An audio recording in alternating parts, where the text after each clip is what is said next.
Porque seguramente usted tendrá muchas dudas sobre este tema de la ley de amparo, porque a veces es algo muy técnico, muy complicado, pero que nos afecta o que nos podría más bien favorecer a muchísimos. Vale la pena conocer un poco más de este tema y me da mucho gusto que nos acompañe el diputado Antonio Cuellar Estefan, el secretario de la Comisión de Justicia del Partido Verde Ecologista de México. Bienvenido, muchas gracias. Muchas gracias, muy buenas noches. También está con nosotros José Arturo Salinas Garza, el expresidente de la Comisión de Fortalecimiento al Federalismo del Partido Acción Nacional.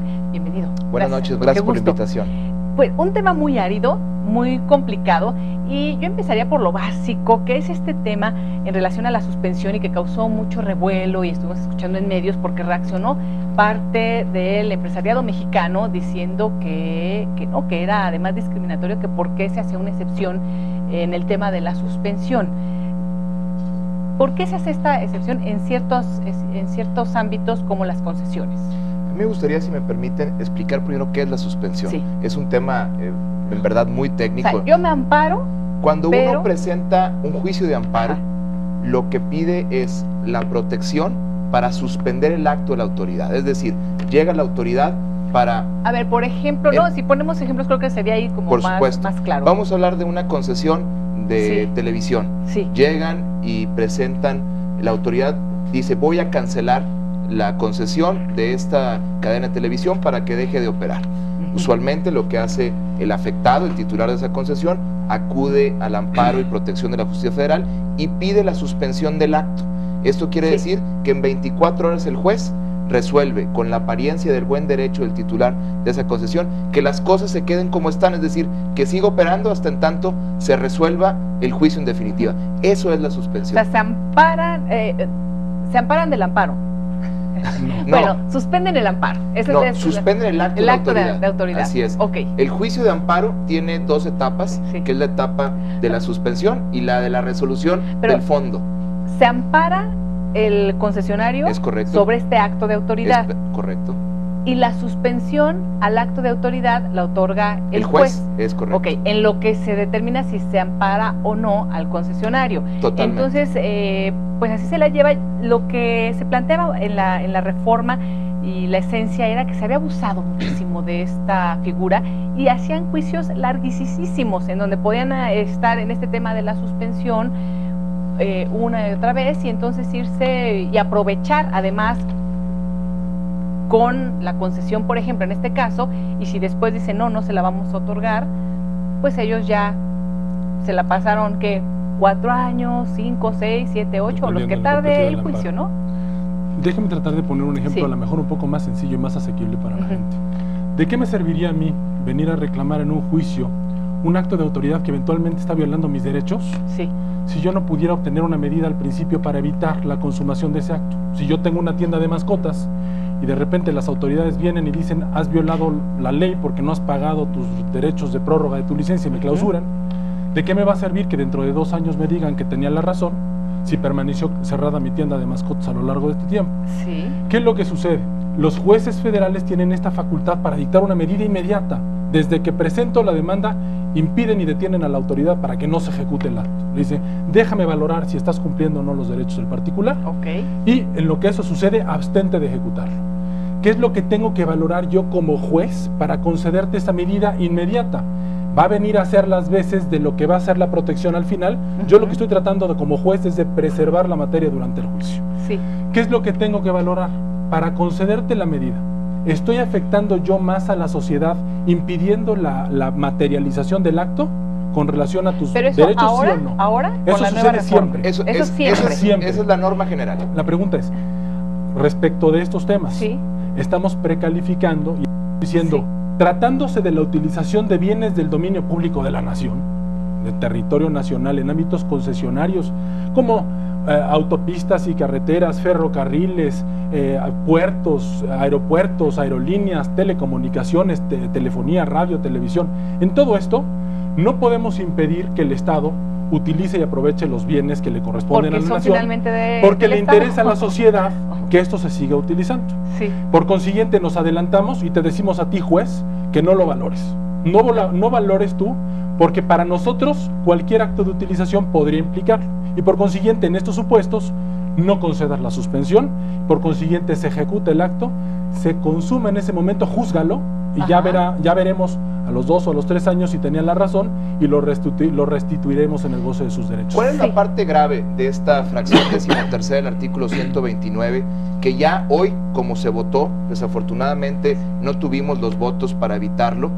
Es que todas las concesiones, cuando llegue un acto de autoridad en contra de ellas, no tendrán derecho a esta suspensión.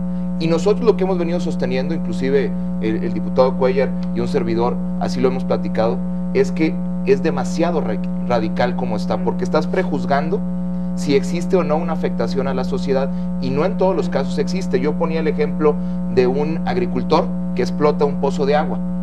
Uno tiene la explotación del pozo de agua para regar una parcela, y llega la autoridad a cancelar o a revocarme ese pozo de agua porque dice, el manto freático le da de tomar a toda la ciudad, y entonces hay que privilegiar primero el consumo humano.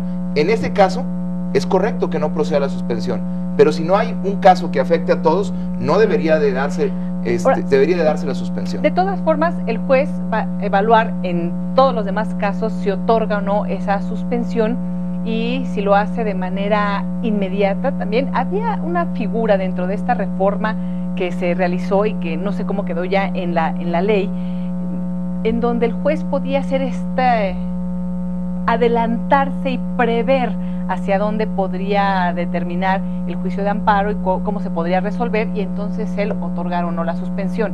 Es decir, tendrá que ser también, y tendrá que sustentar cualquier tipo de suspensión que otorgue. O sea, en ese sentido va a ser para todos una cuestión mucho más estricta. La ley de amparo, el artículo 219 señala, el 129 señala cuáles son las causas en las que el juez ya no puede valorar y tendrá que decir no procede la suspensión. La regla general del artículo 128 es precisamente que el juez tiene que valorar en qué casos hay afectación o no al interés general o a una norma específica de interés general. Pero en estos casos del 129, incluido concesiones, incluido casinos, que es un tema que también estamos poniendo por los abusos que comentabas, que muchos operan escudándose en suspensiones, ya el juez no puede valorar, el juez tiene que aplicar la ley y decir, señores, ustedes no tienen derecho a la suspensión. Había algunos otros elementos interesantes dentro de la reforma, y no sé si quedaron también plasmados en la ley. Por ejemplo, bueno, el tema de interés legítimo, que es parte de la esencia que tiene toda esta reforma a la ley de amparo y la declaratoria general de inconstitucionalidad. Queda plasmado ya claramente en la ley que se aprobó en estos momentos y que tendrá que pasar al Senado. Existía desde la reforma constitucional del 2011 ya estaba prevista esta ampliación de la legitimación a fin de hacer valer la acción de amparo, de tal suerte que ya no se exige que sea aquel que efectivamente tiene el derecho tutelado por la ley quien presente la demanda de amparo, sino que se abre el espectro, y cualquier otra persona que sienta afectados sus derechos, porque efectivamente los tenga, podría presentar la demanda de amparo respecto de un acto de autoridad. O sea, podríamos decirlo así en términos también más comunes, ¿no? Porque luego el lenguaje... En términos más comunes, si existe un plan de desarrollo para mi colonia, yo ya no voy a tener que ser el vecino de la gasolinera que se va a construir al lado el que va a presentar la demanda. Ajá. Cualquier vecino de la colonia va a verse afectado y va a poder presentar esa demanda. Es decir, se amplía la posibilidad de presentar esa demanda de amparo. Y otro beneficio que tiene esta nueva ley de amparo son los efectos universales, con la declaratoria de inconstitucionalidad. Actualmente la ley de amparo, y así estudiamos todos los abogados del país, es que el que presenta su demanda de amparo y obtiene una resolución, solo le beneficia a él. Con esta nueva ley de amparo, una vez que se haya hecho jurisprudencia y se declare la inconstitucionalidad de una ley o de un artículo, sin necesidad de que los demás ciudadanos presenten su juicio, obtendrán este beneficio. Ya se aplica. Ahora, sigue siendo un pendiente el tema fiscal. El tema fiscal, porque no aplica esta idea, este concepto que protege a todos, porque ahí tendrán que ir presentando cada quien. Es la fórmula general que va a venir imperando en materia de amparo, porque tenemos que ver de qué manera preservamos la figura del amparo y la hacemos funcional. No podemos perder de vista que lo que está haciendo el Poder Judicial es juzgar los actos de los otros dos. No podríamos suponer que el amparo podría haberse favorecido si el Poder Judicial se estuviera colocando permanentemente arriba de los otros. Tenemos que ver que se conserve ese equilibrio entre los tres poderes y que esta función que ejerce el Poder Judicial respecto de los actos de los otros dos vaya causando este efecto. En el tema hacendario la preocupación es que no vayan a tener los mismos recursos si se aplique el amparo, pero tendría que aplicarse. La realidad si es hay una que violación nosotros hemos comentado que es necesario hacer una reforma constitucional 107 porque los efectos universales no aplican en materia fiscal, y lo terrible es que las grandes empresas de este país se pueden amparar, contratar abogados, ganar la inconstitucionalidad de una norma que cobra impuestos, y los demás micro, pequeños empresarios del país no van a tener ese beneficio. Entonces creo que es un pendiente, tenemos que ir por la reforma fiscal para evitar que se prohíba los efectos universales en materia tributaria. Porque a veces es muy caro y no todos pueden pagar a los abogados. Es una especialidad que además muy pocos abogados que le ejercen tienen la actualización también suficiente. O sea, sí es un tema ahí de dinero. Complicado. Técnico y complejo. Muchísimas gracias por haber estado con nosotros. Gracias por la invitación. Y estaremos aquí viendo cómo va al Senado y allá se tendrá que aprobar. En su caso, sí. En su caso, si no, ¿qué pasa? Si no se aprueba la ley en el Senado. Quedaría pendiente para volverse a discutir exclusivamente por los puntos que no se hubieran aprobado. El resto podría ya pasarse para su promulgación y publicación. Antonio, Arturo, muchísimas gracias. Gracias. Buenas noches. Buenas noches. Le comento que Enrique Peña Nieto, presidente de México, visitó Bahía de Banderas en Nayarit.